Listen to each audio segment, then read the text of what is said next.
Hi, I'm Ajit Lenin. Welcome to the Enterprise Architecture video series part 10. We are going through the 6-layer framework for establishing enterprise architecture practices. And last few weeks, we've been spending time on the architecture domains layer. And specifically in the last few weeks, we've been talking about the business architecture. And last couple of weeks, we went through the different components of the business architecture. And last video, we looked at business function and capabilities. Now, in this video, we will do a little bit deep dive on the business entity. Right.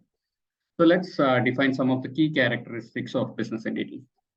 Business entities are stateful entities that represent either a physical or a virtual component that enables the business that enterprise is in, right? Whatever may be the business, it could be a pharmaceutical business, health insurance, or telecom, whatever it could be. So business entities are entities related to that domain that represents either a physical or a virtual component, right? Business entities, when we talk about business entities, they are passive structures that are acted upon by the business functions, right? We talked about business function in the last videos. So the business entities are passive structures that are acted upon by business functions. It's kind of different from what we talked about. We'll look at it when we get into the information architecture, but it is different from the information model we are used to, where we have objects which has both behavior and attributes, right? So here, when we talk about business entities, we are only talking about the passive structure, right? This is basically the set of attributes it holds. Business entities have a predefined life cycles, so that includes stable states, unstable state, and also the transition states. We'll look at what each of these means in the next subsequent slides. And business entities have an identity. That identity could be a single attribute, or it could be a combination of attributes. Business entities only have a state. So it being a passive structure, it doesn't have a behavior. It can only have state. It doesn't have status. So like in the previous videos, we saw business processes are persistable entity or components that have state behavioral aspects also. So it has both state and status. Whereas in the business function being an atomic component, we said that it doesn't have a state or a status. Whereas when you come to business entities, it has got state, but no status, because there is no behavioral aspect associated with business entity. And business entities can be created or deleted by a business function as part of a business process, right? Now we'll quickly look at, when we talk about entity model, what do we need to capture, or what does it mean, right? So entity models are basically captures a relationship between different business entities, right? Business entities being passive structure, the only thing we are looking at here is capturing the relationship between business entities, and also the attributes that constitutes a business entity. And so the relationship are any logical relationship between the business entities, right? There is no limits towards it. And these relationships can be realized in an information model through any kind of relationship. So when we talk about information model, we usually talk about association, aggregation, inheritance, etc. So in any of these relationships which we represent in the business entity model can be realized through any type of relationship. So it all depends on how we want to model our bring our information architecture to realize this business architecture, right? Attributes also can be realized. Attributes of these business entities need not correspond to an attribute on the in objects on the information model. It could be in relationship as well, right? So it could be relationship, it could be attribute. So it's all up to how we want to model our information architecture. And business entities, as I said, are passive structure, and also there won't be any behavioral behaviors captured in the entity model. Now let's look at a quick example of what I talked about. How do we represent a business entity model versus an information model? Right. This is just for an illustration. We'll look into the information model when we get into that in the future when we go through those the information architecture models. So business entity model. So in this example, so we have a customer account which basically has contacts. And though each of these contacts can open a ticket, right? So ticket can have resolution, ticket has an SLA, it has a due date, and the ticket can be assigned to a technician. So it's just a very simplistic example I have given here. So when we look at on the information model side, how it translates into is could be translated. This is just an example, so it could be translated in number of ways based on how we want to model the information architecture. Right?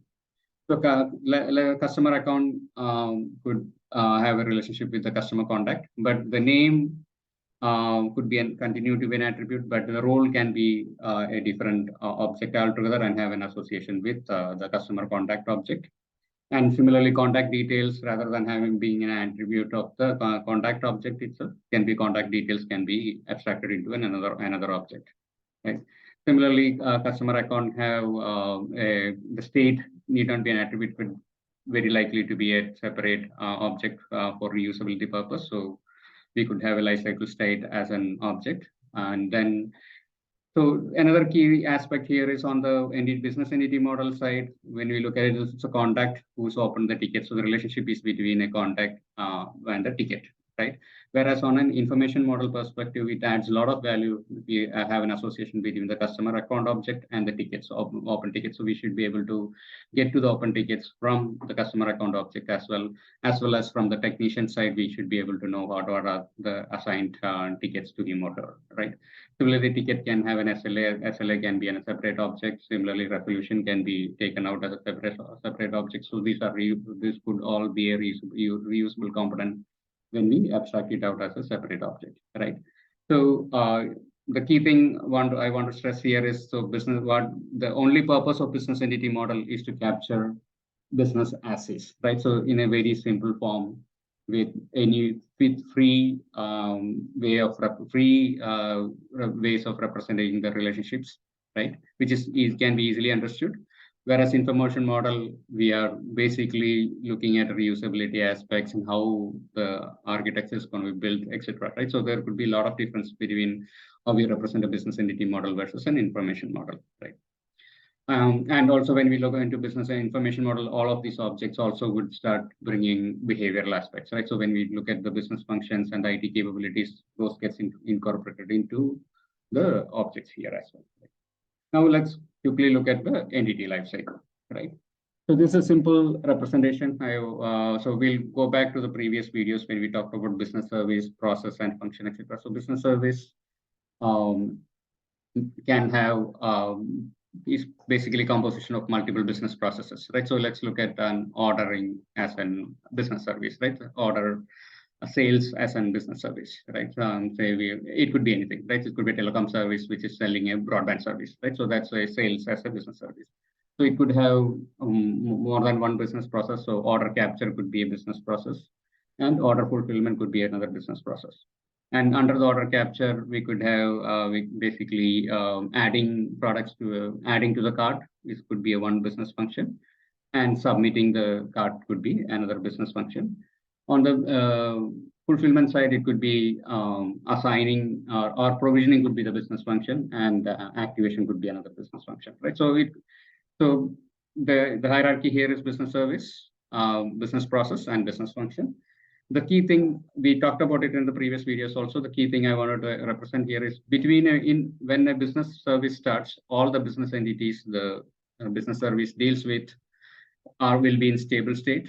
And when the business service only ends when all the business entities it deals with is in a stable state, right? So in this case of sales process, there won't be any order when we start with. There could be a customer entity. There would not be object, and when the business service ends, the order is complete, meaning fulfilled, right? So the key thing when we say stable state is that entity can exist then state forever, right? And there could be, it can be purged based on the respective regulatory constraints, etc. Right? It can be purged, but that there is no expiry for a stable state. So that if I have an order which is fulfilled, that order is completed and stays forever, right? There's no action needed, right? It's not expecting any action. Whereas when we look at a business process, right? So let's take in this example, right? The order capture. So once we capture the order, right? In this specific case, the state number 3, right? State number 3 is an order submitted state, right? But it is not a stable state. So that submitted order is expecting an action to be performed on it. It needs to be fulfilled, right? So it is expecting some more functions to be acted upon it before it gets to a stable state, which is the fulfilled or completed state, right? Similarly, when we are in a business function, right? Same example, when we create a card, right? Card is an unstable. That card could go to a through transition state. You can say the initial state. and then it would go to a validated state, right? These are non-persistent transitional state, which is within the business function. And then once a card is saved, it goes into an unstable state of, because it is just a saved card, right? Now, when we talk it forward and validate it, it goes into the next in between state of validated, and then it probably goes to an unstable state of unstable submitted state, right? So within a business function, it can go through transitionary states, which are non-persistent states. Whereas in the between business processes, it goes through unstable state, which is persistent, but still has an expiry towards it, right? It hasn't got an expiry, and it is expecting an action to be taken on to it, right? And if the action is not taken within that expiry, it has to actually revert back to the original state, right? So that process should get cancelled. So we can talk about it in detail when we get into the information model, how this reflects when in our actual information architecture. But then in a nutshell, so a business entity can have a stable state, which basically means that state can exist in that state forever. It is not expecting any action to be performed on that. Whereas unstable state is a persistent state, but it cannot remain in that state forever. There is an expiry towards it, and also before it is expecting an action to be one or more actions to be performed on it before that expiry. Whereas in transition state, it is a very, very temporary state. I mean, it is not persistent, so it happens between a business function. So if a business function gets stopped or cancelled in between, it automatically reverts back to the previous persistent state, right? So if we keep this in mind, I think we should be able to simplify our modeling exercise.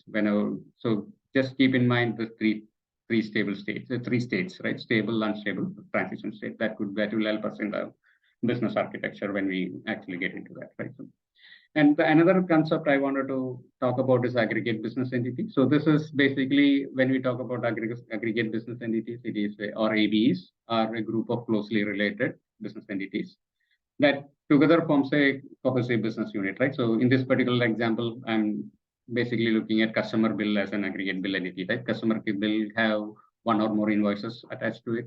It can have a customer balance entity where it basically keeps track of the previous balance, current one, the total, how much it's due, and the due date. So customer balance itself can be treated as a business entity. And then invoice itself is consists of multiple rated products and multiple tax line items. So there could be more to it. I just want to simplify it and capture it. So the entire thing can be grouped together to be customer bill AB. So it basically eases our representation, right? So how does it help us, right? So there ABs helps us in two ways. One is it helps us in defining the scope of a business process, right? So typically a business process deals with one ABE, right? It is not mandatory that way, but it helps us in the way. If we keep it that way, the process modeling becomes very simple, right? So typically, if we limit our business process to a single ABE, it simplifies in our definition of the process. Similarly, ABE helps us in representing the business at a higher level. So when we start at a very high level, at the enterprise level, or the next level, when we look at the business unit level, when we represent a business process or create an entity model, right?